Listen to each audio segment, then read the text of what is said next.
आयाम की टीम, आयाम के सभी पदाधिकारीगण, आयाम के अध्यक्ष, कोषाध्यक्ष, सचिव और पूरे इस आयाम के आयाम को आगे बढ़ाने वाले सभी कार्यकर्ताओं को मैं प्रणाम करता हूं। मिलिंद जी को विशेष रूप से धन्यवाद देता हूं। आप लगातार मेरी चिंता कर रहे थे, कब आ रहे हैं, कैसे आ रहे हैं, फ्लाइट लेट तो नहीं है, फ्लाइट कैसे तो नहीं है। मिलिंद जी से इतना प्यार हो गया कि मिलिंद जी के चक्कर मैंने एक और मिलिंद जी को कार्यक्रम लगभग दे ही दिया था, लेकिन फिलहाल वो कार्यक्रम नहीं हुआ। असंजोग से दोनों ही पूरा का पूरा ना मैच कर रहा था।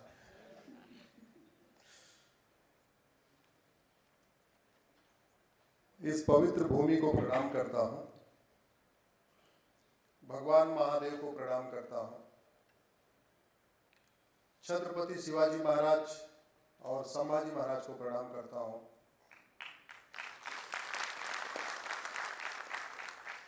एक बार अपने उन सभी पूर्वजों को याद करिए जो न तलवार से डरे, न जजिया से डरे और अपना नाम और अपनी पहचान और अपना धर्म नहीं बदला। अगर आज मैं अश्विनी उपाध्याय हूं, आप मिलिंद कुलकर्णी हैं, उसमें बहुत बड़ा योगदान छत्रपति शिवाजी महाराज, संभाजी महाराज, बाजीराव पेशवा और बाकी लोगों का है।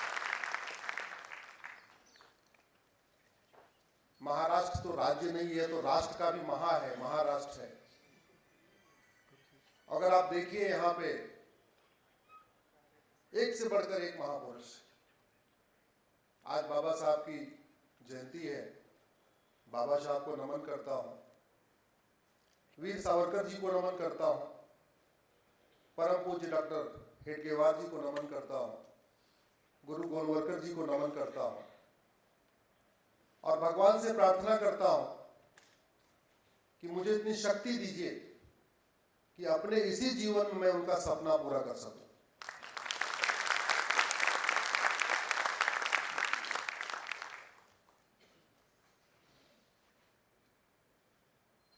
आज हम लोग यहां पे जब चर्चा कर रहे हैं तो बंगाल, जहां पे वंदे मातरम की रचना हुई, जहां जनगण मन की रचना हुई, जहां लाल बाल पाल ने अंग्रेजों के खिलाफ बिगुल फूका, जहां हमारे 51 शक्तिपीठों में से एक शक्तिपीठ है कीर्तेश्वरी, जहां माता का मुकुट गिरा था, उस कीर्तेश्वरी पे एक मुर्शिद खान नाम के लुटेरे ने हमला किया, हमारे कीर्तेश्वरी मंदिर को लूटा और तोड़ा। उसके बाद उस जगह पे अपनी नेम प्लेट लगा दिया और वो कीर्तेश्वरी बन गया मुर्शिदाबाद। और उस मुर्शिदाबाद में हमारे हिंदू भाई और बहन अपना मकान, दुकान, खेत खलिहान, उद्योग, व्यापार छोड़ के सड़क पर रहने के लिए मजबूर है। और ये 2025 में हो रहा है। 1947 में ईस्ट बंगाल हमारे हाथ से निकल चुका है। बंगाल के दो टुकड़े हुए, ईस्ट बंगाल और वेस्ट बंगाल। ईस्ट बंगाल 47 में चला गया, 2025 में वेस्ट बंगाल में पलायन हो रहा है। सवाल यह है कि 2047 में क्या होगा? अगर 2025 में पलायन हो रहा है तो 2047 में क्या होगा? एक सवाल यह भी है कि भारत में संविधान है, भारत में राष्ट्रपति है, भारत में प्रधानमंत्री है, भारत में सुप्रीम कोर्ट है, भारत में हाई कोर्ट है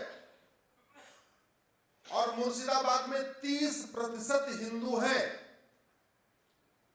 फिर भी वो पलायन कर रहे हैं। और दुबई में तो हिंदू मात्र 10% है, वो वहां सुरक्षित क्यों है? मैंने दुबई का नाम जानबूझ के लिया क्योंकि दुबई में जिसकी जनसंख्या 70% है, मुर्शिदाबाद में उसकी जनसंख्या 70% है। मुर्शिदाबाद में हिंदू 30% है, फिर भी पलायन करना पड़ रहा है। दुबई में हिंदू 10% है, फिर भी सुरक्षित है। कुछ तो गड़बड़ है। क्या गड़बड़ है, इसको हमें बहुत गंभीरता के साथ चिंतन करना पड़ेगा। इसलिए बाकी मैं बात रखूं उसके पहले आप लोगों से एक विनम्रता पूर्वक आग्रह करना चाहता हूं। छोटा सा काम, मुझे आप लोगों का 10 मिनट चाहिए पर डे, बस, इससे ज्यादा नहीं चाहिए। आप में से कितने लोग फेसबुक यूज करते हैं? हाथ उठाइए जरा। जो लोग नहीं करते कर लीजिए। मैंने स्पेशली फेसबुक कहा है। क्यों कहा है आपको बताता हूं। भारत में आपके मोबाइल में कांटेक्ट केवल उन लोगों का होगा जो आपके रेगुलर टच में होंगे, बाकी लोगों का नंबर आप सेव नहीं करेंगे। तो यानी अपने जान पहचान के लोगों को ही आप व्हाट्सएप भेज सकते हैं। ट्विटर अगर आप अकाउंट बना लेंगे तो ट्विटर पे आपको कितने लोग फॉलो करेंगे आपके हाथ में ही नहीं है, क्योंकि जिसकी मर्जी करेगा आपको फॉलो करेगा, जिसकी मर्जी नहीं करेगा। हो सकता है आपको 200 लोग फॉलो करें, हो सकता है आपको 500 लोग फॉलो करें। इंस्टाग्राम पे आप अकाउंट बना लेंगे, वहां भी यही दिक्कत, आपके हाथ में नहीं है कितने लोग आपको फॉलो करेंगे। लेकिन फेसबुक की अच्छी बात यह है कि आप 5000 फेसबुक फ्रेंड बना सकते हैं। जिनको जानते हैं उनको भी बना सकते हैं, जिनको नहीं जानते उनको भी बना सकते हैं। एक और अच्छी बात यह है कि फेसबुक चलाना बहुत आसान है। दूसरी बात, फेसबुक का फायदा यह है कि भारत में 5 करोड़ लोग ट्विटर यूज करते हैं और 50 करोड़ लोग फेसबुक यूज करते हैं। गांव का रेडी वाला, पटरी वाला, ठेली वाला, ऑटो वाला, रिक्शा वाला, किसान, मजदूर, झुग्गी वाला, वो ट्विटर, इंस्टाग्राम यूज नहीं करता। क्या यूज करता है वो? फेसबुक। तो अगर आप कुछ बात फेसबुक पे लिखेंगे, नासिक में बैठे बैठे लिखेंगे, तो दूर दूर तक बैठे लोग आपकी बात सुनेंगे, पढ़ेंगे, देखेंगे। करना क्या है? 5000 फेसबुक फ्रेंड बना लिया। तो बचपन में हम लोग एक प्राइमरी में एक ऐसे लिखते थे, यदि मैं भारत का प्रधानमंत्री होता। कितने लोगों ने लिखा है? जो हाथ उठाइए। लिखा है? यदि मैं भारत का प्रधानमंत्री। हमने तो उत्तर प्रदेश से, मैं प्रयाग का रहने वाला हूं, हमने तो लिखा है और कई बार बहुत पिटाई भी हुई है। तो जब मन में आए वो बात अपने फेसबुक पे लिख दीजिए। समस्या मत लिखिए। समस्या लिखने के लिए अखबार छप रहे हैं। समस्या मत लिखिए, उसके लिए टीवी चैनल बने हुए, वहां सुबह से लेकर शाम तक समस्या दिखाई जाती है। अखबार में केवल समस्या होती है, मूल कारण अस्थायी समाधान नहीं होता। आप केवल इतना काम करिए, 5000 फेसबुक फ्रेंड बनाइए। जिस दिन आपको अखबार में कोई बड़ी समस्या दिखाई पड़े, टीवी में कोई बड़ी समस्या दिखाई पड़े, आपके आस पड़ोस कोई समस्या दिखाई पड़े, कुछ भी गड़बड़ होता दिखाई पड़े, उस समस्या को लिखिए और उसका मूल कारण लिखिए और उसका अस्थायी समाधान लिखिए। वकालत करने के पहले मैं इंजीनियर था, तो मैं हर समस्या में 5 बार वाई लगाता हूं। मारुति में था, वहां जापानियों के साथ काम करने की आदत पड़ गई थी, तो वहां जापान में क्या हर समस्या में 5 बार वाई लगाते हैं। कोई आत्महत्या कर ले उसमें भी 5 बार वाई लगाते हैं। सड़क टूट जाए उसमें भी 5 बार वाई लगाते हैं। सड़क क्यों टूटी? अगर आप समस्या की में 5 बार वाई लगाना शुरू करेंगे तो आपको जो 5वें वाई का उत्तर आएगा वो आएगा, या तो हमारी पुलिस व्यवस्था सड़ी हुई है, या तो हमारी न्यायिक व्यवस्था सड़ी हुई है, या तो हमारी प्रशासनिक व्यवस्था सड़ी हुई है, या तो हमारे कानून घटिया है, या तो हमारे नियम घटिया है। कुछ न कुछ आपको ऐसी चीज मिलेगी और जो मिल जाए उसको लिख दीजिए। मैंने उसी सवाल का जो सवाल पूछा था कि दुबई में 10% हिंदू सुरक्षित क्यों हैं, मुर्शिदाबाद में 30% होके पलायन क्यों है कर रहे हैं, उसका एक बड़ा कारण यह है, दुबई में भगवान राम की पूजा भले ना हो, लेकिन दुबई में राम नीति लागू है और राम नीति है भय बिन होए न प्रीत। दुबई में भगवान कृष्ण का मंदिर हो चाहे ना हो, वहां भगवान कृष्ण की पूजा करने वाले बहुत भले कम हो, लेकिन वहां कृष्ण नीति लागू है, वो है सठे साठम समाचरित।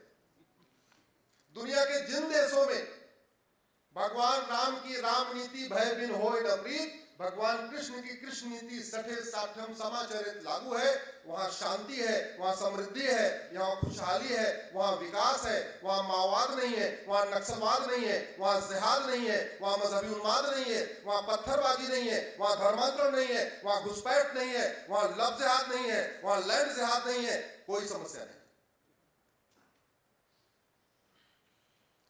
हमारे देश में सब इसलिए चल रहा है क्योंकि हम भगवान श्री राम की पूजा तो करते हैं, लेकिन हमने राम नीति लागू करने पे कोई गंभीरता के साथ प्रयास नहीं किया। जैसे व्यक्ति का विकास होता है, वैसे समाज का विकास होता है, वैसे राष्ट्र का विकास होता है। कोई व्यक्ति 6 फीट का हो, 100 किलो का हो, लेकिन अगर उसके अंदर नैतिकता नहीं है, मानवता नहीं है, अध्यात्म नहीं है, चरित्र नहीं है, हम उसको अच्छा व्यक्ति मान सकते हैं क्या? 100 किलो का हो, खूब अच्छा खासा हट्टा कट्टा हो, फिजिकली बिल्कुल फिट हो, लेकिन उसके अंदर न ईमानदारी हो, न मेहनत हो, न नैतिकता हो, न सदाचार हो, न अध्यात्म हो, उसको अच्छा व्यक्ति मानेंगे क्या? भाई साहब, अगर आप लोग बोलोगे नहीं तो कार्यक्रम आधे घंटे में खत्म हो जाएगा,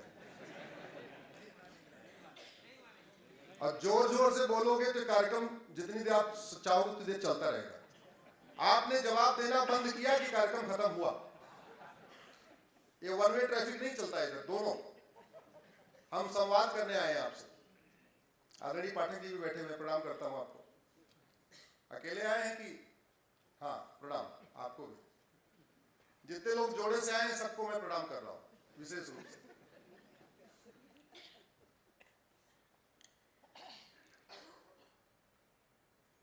जैसे व्यक्ति का भौतिक विकास करने से व्यक्ति अच्छा नहीं होता, सर्वांगीण विकास जरूरी है, ऐसे ही समाज का या देश का भौतिक विकास करने से वो देश अच्छा नहीं होता।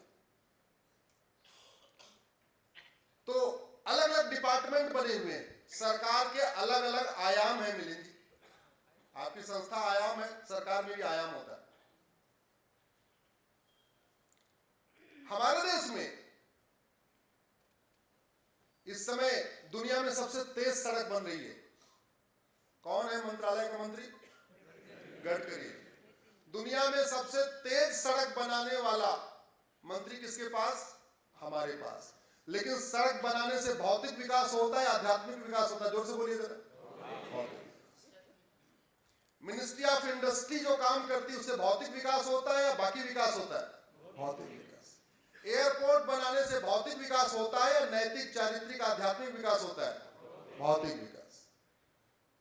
हाईवे बनाने से, एक्सप्रेसवे बनाने से, रेलवे बनाने से, एयरपोर्ट बनाने से, ये जितने विकास हम करते हैं ये भौतिक विकास करते हैं। इससे आध्यात्मिक विकास नहीं होता, चारित्रिक विकास नहीं होता, नैतिक विकास नहीं होता, मानसिक विकास नहीं होता।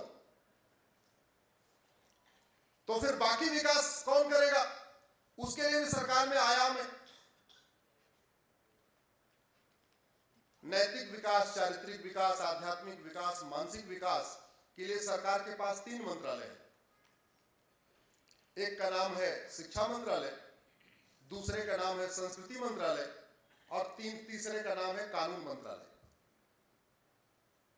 भारत और जापान, भारत और सिंगापुर, भारत और अमेरिका, भारत और न्यूजीलैंड में अंतर यह है कि वहां का शिक्षा मंत्रालय, वहां का कानून मंत्रालय और वहां का संस्कृति मंत्रालय भी बहुत अच्छा काम कर रहा है।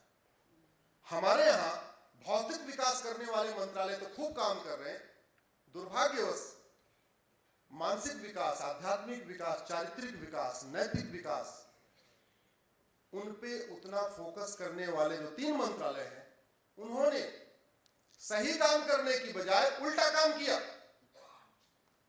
गाड़ी ले जानी थी कहीं और, ले गए कहीं और। उदाहरण के लिए सबसे पहले भी वंदे मातरम हुई। वंदे मातरम के ऊपर मेरी पीआईएल है। पूरा का पूरा आजादी का मूवमेंट, फ्रीडम मूवमेंट किस पे हुआ? वंदे मातरम, भारत माता की जय। जब गोली मारते थे, जब वो लाठी चलाते थे, हमारे देश के स्वतंत्रता संग्राम क्या बोलते थे? वंदे मातरम, भारत माता की जय। पहला झंडा डिजाइन हुआ भगवा रंग का था, उसमें ओम लिखा हुआ था, जो भारत का राष्ट्रीय झंडा डिजाइन हुआ। कुछ लोगों को भगवा से दिक्कत थी, ओम से दिक्कत थी। भीखाजी कामा ने दूसरा झंडा डिजाइन किया, वो भगवा रंग का था, उसमें वंदे मातरम लिखा हुआ था। वंदे मातरम के नाम से अखबार निकल रहा था लाहौर में, वंदे मातरम के नाम से पत्रिकाएं निकल रही थी, वंदे मातरम के नाम से नाटक खेले जा रहे थे, वंदे मातरम के नाम से राम प्रसाद बिस्मिल ने गजल लिखा। सब कुछ क्या हो रहा था? वंदे मातरम, भारत माता की जय। लोगों के पगड़ियों पे वंदे मातरम लिखा हुआ था, लोगों के गमछों पे वंदे मातरम लिखा हुआ था, सारी सभाओं में वंदे मातरम हो रहा था। कांग्रेस का जो राष्ट्रीय अधिवेशन होता था उसमें वंदे मातरम गाया जाता था। और वंदे मातरम आया कैसे? अंग्रेजों ने एक नेशनल एंथम यहां इंपोज करने की कोशिश किया, वो एंथम था God save queen. God save queen का विरोध करने के लिए 24 घंटे के अंदर बंकिम चंद्र चटर्जी ने वंदे मातरम लिख दिया, और फिर वंदे मातरम पॉपुलर हो गए। वंदे मातरम तो पहले से बोल रहे थे, ये वंदे मातरम जिसको हमने आज गाया ये भी पॉपुलर हो गया। जनगण मन कहीं पिक्चर में नहीं है। कांग्रेस के शुरू के 5 राष्ट्रीय अधिवेशन वंदे मातरम गा के हुए। जो कांग्रेस का 5वां, हर साल में एक होता था, जो 5वां अधिवेशन हुआ उसमें जनगण मन के रचयिता गुरु रविंद्रनाथ टैगोर ने खुद ही वंदे मातरम गाया। लेकिन बाद में जनगण मन लिखा गया, किन परिस्थितियों में लिखा गया, क्यों लिखा गया, क्या उस पर कहना है, मैं उस पर नहीं जाता। तो जब संविधान बनने लगा तो 26 नवंबर 1949 को पूरा संविधान तैयार हो गया। आजकल हम लोग संविधान दिवस मनाते हैं ना, 26 नवंबर को मनाते हैं, पूरा संविधान तैयार हो गया। लेकिन एक बात पे मामला गड़बड़, एक बात पे आपस में सहमति नहीं हो रही थी कि भारत का नेशनल एंथम क्या होगा, राष्ट्रगान क्या होगा। मेजॉरिटी कह रही थी कि चूंकि वंदे मातरम से ही पूरा का पूरा आजादी का आंदोलन चला है तो क्या होना चाहिए? वंदे मातरम। कुछ लोग जिनको वंदे मातरम के शब्दों से दिक्कत थी, सो कॉल्ड सेकुलर्स, वो विरोध कर रहे थे। लेकिन इतने डोमिनेटिंग थे कि जैसे न चाहते हुए प्रधानमंत्री बन गए, वैसे न चाहते हुए उन्होंने जनगण मन को नेशनल एंथम डिक्लेयर करने की कोशिश की।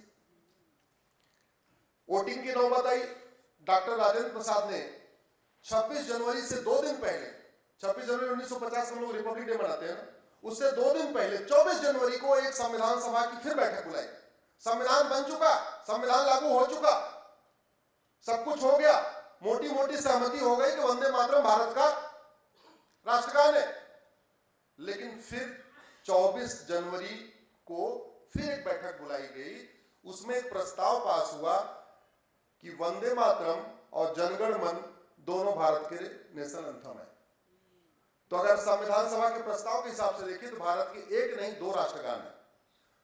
कुछ लोग सोचते हैं कि जनगण मन राष्ट्रगान है, वंदे मातरम राष्ट्रगीत है। ऐसा कुछ नहीं है, कागजों में ऐसा कुछ नहीं है, किसी कानून में ऐसा कुछ नहीं है। अच्छा चलो ठीक है, वो भी प्रस्ताव पास हो गया कि ठीक है दोनों नेशनल एंथम है, तो चलने देते। 1971 में इंदिरा गांधी ने कानून बनाया, उसका नाम है नेशनल ऑनर एक्ट। उस कानून में उन्होंने जब नेशनल एंथम डिक्लेयर करने की बात आई तो जनगण मन का तो लिख दिया नेशनल एंथम, वंदे मातरम उसमें नहीं डाला। जनगण मन का पूरा प्रोटोकॉल बन गया, कितने सेकंड में गाया जाएगा तय हो गया, म्यूजिक क्या होगी ये भी तय हो गया, गाते समय अगर कोई खड़ा नहीं हुआ तो उसको सजा होगी 3 साल की, ये भी उस कानून में लिखा हुआ है। सब कुछ हो गया जनगण मन का। लेकिन वंदे मातरम को उसमें छोड़ दिया। नतीजा ये हुआ, कोई 3 मिनट में वंदे मातरम गा रहा है, कोई 1 मिनट में वंदे मातरम गा रहा है, कोई 1.5 मिनट में वंदे मातरम गा रहा है, कोई किसी म्यूजिक पे वंदे मातरम गा रहा है, कोई किसी म्यूजिक पे वंदे मातरम गा रहा है। फिल्मों में अलग गाया जा रहा है, सीरियल में अलग गाया जा रहा है, पॉलिटिकल पार्टी की रैलियों में अलग गाया जा रहा है, स्टेज पे अलग गाया जा रहा है। इसलिए मैंने PIL फाइल किया हुआ है, मामला कोर्ट में चल रहा है। हमने तो इतना कहा है कि 1971 वाले जो कानून है इसको बदल के कम से कम वंदे मातरम का एक प्रोटोकॉल तो बन जाए, म्यूजिक तो तय हो जाए। कोई अपमान करे, कोई इंसल्ट करे, कोई न खड़ा हो, तो जो प्रावधान जनगण मन के लिए है वो प्रावधान कम से कम वंदे मातरम के लिए तो होना चाहिए। होना चाहिए कि नहीं होना चाहिए? अपने PIL के माध्यम से मैं यही काम करता हूं। जितने संसद में महापाप हुए हैं, जितने संसद में भारत के खिलाफ धोखा हुआ है, जितने संसद में देश के साथ गद्दारी की गई है, संविधान की शपथ लेके वेतन भत्ता गाड़ी बंगला लेने वाले सांसदों ने जो देश के साथ गद्दारी किया है, मैं उसी गद्दारी के खिलाफ लड़ रहा हूं। क्योंकि सांसद नहीं हूं कि मैं संसद में इस बात को उठा पाऊं, तो मैंने फिर सुप्रीम कोर्ट का रास्ता तय किया, इंजीनियरिंग की नौकरी छोड़ी, आ गए सुप्रीम कोर्ट, और तब से पिछले 20 वर्ष से ही काम अपना चल रहा है।